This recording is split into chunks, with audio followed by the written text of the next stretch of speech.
Estimados irmãos e irmãs, na alegria de estarmos reunidos para a meditação da Palavra de Deus através deste canal, neste dia 27 de junho, dia no qual celebramos a solenidade do Sagrado Coração de Jesus, a liturgia da Palavra nos propõe como texto evangélico o capítulo 15, versículos de 3 a 7 do Evangelho segundo São Lucas.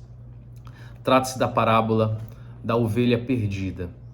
Neste capítulo 15, em realidade, Jesus narra 3 parábolas que se assemelham pela sua dinâmica. Em todas as parábolas há este elemento de perda, há esta busca e ao mesmo tempo a alegria do encontro.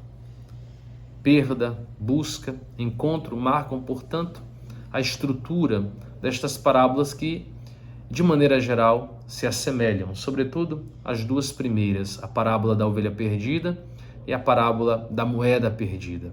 A última parábola, a parábola do Pai misericordioso, tem uma dinâmica própria, mas mesmo nesta dinâmica há este elemento de perda e de encontro. Nos detenhamos, portanto, sobre esta parábola da ovelha perdida. O próprio texto proposto na liturgia nos ajuda a entender um pouco o contexto no qual Jesus pronuncia esta parábola da ovelha perdida. Trata-se de um contexto de controvérsia. Jesus narra a parábola para os fariseus e os escribas. Retomando o contexto no próprio texto de Lucas, o narrador nos diz: todos os publicanos e pecadores aproximavam-se de Jesus para escutá-lo. Os fariseus e os escribas, porém, murmuravam, dizendo: esse homem acolhe os pecadores e come com eles. Então ele contou-lhes esta parábola. Portanto, a parábola descreve um comportamento de Jesus que causa controvérsia, crítica, sobretudo da parte dos fariseus e escribas, que não aceitam que Jesus partilhe a mesa com os publicanos e pecadores. No fundo, a parábola, portanto, nos descreve os sentimentos do coração de Jesus, sobretudo diante daqueles que são mais esquecidos. Jesus aproxima-se dos pecadores e publicanos porque lhes fala a partir do seu coração misericordioso. A parábola é muito concisa, não nos traz muitos detalhes. No fundo, muitas cenas são omitidas. Nós não sabemos qual é o contexto no qual a ovelha se perde, nós não sabemos onde o pastor a encontra. Ficamos muitas vezes angustiados diante daquelas 99 que permanecem no aprisco.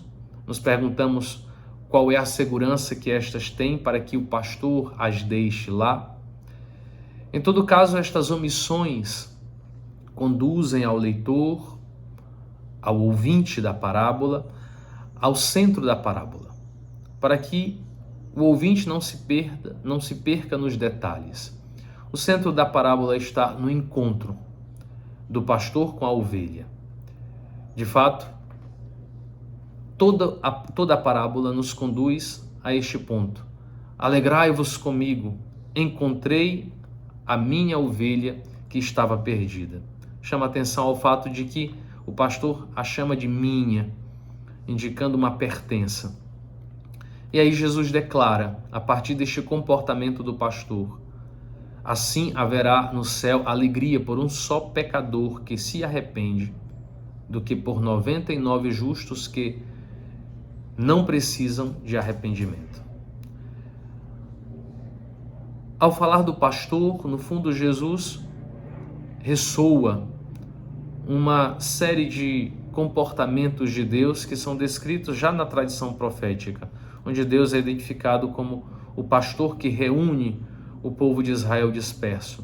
Isaías, Ezequiel, Jeremias, mas também nos Salmos, o Salmo 23, que nós escutamos na liturgia de hoje, e também o Salmo 80, nos falam deste comportamento de Deus através da imagem do pastor que cuida, que reúne e que vai atrás da ovelha ou das ovelhas que se perderam. No fundo, esta parábola, portanto, narrada em meio a esta controvérsia de um comportamento de Jesus, nos descreve o sentimento de Deus revelado através do seu Filho. O sentimento de proximidade, sentimento de misericórdia diante daqueles que mais necessitam.